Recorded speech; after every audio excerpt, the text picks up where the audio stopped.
जो आज मुस्कुरा रहा है उसने जरूर अपने जीवन में दर्द पाला होगा, और जो आज सफलता की सीढ़ियाँ चढ़ रहा है उसके पाँव में जरूर छाला होगा। बिना संघर्ष के इंसान चमक नहीं सकता, इसलिए जो जलेगा उसी दिए में उजाला होगा। और क्यों बचे हम संघर्ष से? संघर्ष ही तो जीवन की आत्मा है। जितना कठिन संघर्ष होगा जीत भी उतनी ही शानदार होगी। और आज की हमारी कहानी एक ऐसे ही किसान की है जिसके जीवन में सिर्फ और सिर्फ यदि कुछ था तो वो था संघर्ष। लेकिन फिर भी किसान बहुत मेहनती था। वो पूरी लगन से अपने खेतों में काम करता था और अपने फसल की देखभाल करता था। लेकिन फिर भी कभी सूखा पड़ जाता तो कभी बाढ़ आ जाती, कभी तेज धूप और कभी आंधी, किसी न किसी कारण से उसकी फसल खराब हो जाती। और इसीलिए एक दिन वो किसान भगवान से बहुत नाराज हो गया। वो गुस्से में आसमान की तरफ देखकर भगवान से कहने लगा कि हे भगवान, इस दुनिया में आपके बिना कुछ भी नहीं होता, एक पत्ता तक नहीं हिलता। लेकिन मुझे तो ऐसा लगता है कि आपको खेती बाड़ी की जरा सी भी समझ नहीं है, क्योंकि अगर आप ये सब जानते होते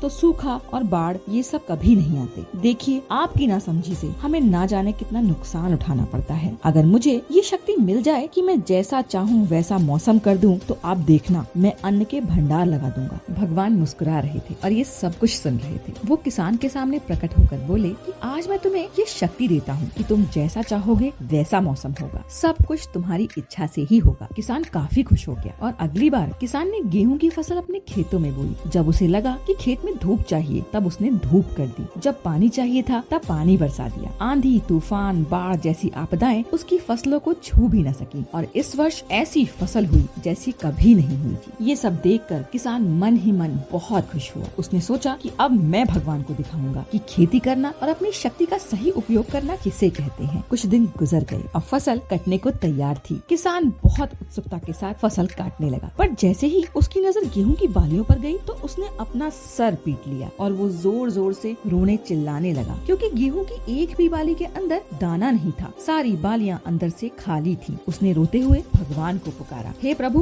तुमने ये मेरे साथ क्या कर दिया? भगवान ये सब कुछ देख रहे थे। वो किसान के पास आकर बोले, ये तो होना ही था। तुमने पौधों को संघर्ष करने का मौका ही कहाँ दिया? न तुमने उन्हें आंधियों से जूझने दिया और न ही तेज बारिश को सहने दिया, न ही तुमने उन्हें कड़ी धूप में रहने दिया और न ही किसी भी चुनौती का सामना करने दिया। इसलिए सारे पौधे अंदर से खोखले रह गए। सारी बालियां खाली इसीलिए रह गईं क्योंकि तुमने अपने पौधों को संघर्ष का मौका ही नहीं दिया। याद रखो, सोने में स्वर्णिम चमक तभी आती है जब वह आग में तपाया और गलाया जाता है और हथौड़ों से पीटे जाने जैसे संघर्षों से गुजरता है। कोयले का टुकड़ा हीरा तभी बनता है जब वह मुश्किल हालातों से गुजरता है। ठीक इसी तरह अगर हमारी जिंदगी में भी कोई संघर्ष और कोई चुनौती ना हो तो हम भी गेहूं की बालियों की तरह खाली ही रह जाएंगे। विपरीत परिस्थितियाँ और चुनौतियाँ हमारी पर्सनैलिटी का निर्माण करती है, और इसीलिए आप जितना संघर्ष करते जाओगे उतना ही मजबूत बनते जाओगे। किसी ने बिल्कुल ठीक कहा है, जिंदगी जीना आसान नहीं होता और बिना संघर्ष कोई महान नहीं होता। जब तक न पड़े हथौड़े की चोट तब तक पत्थर भी भगवान नहीं होता।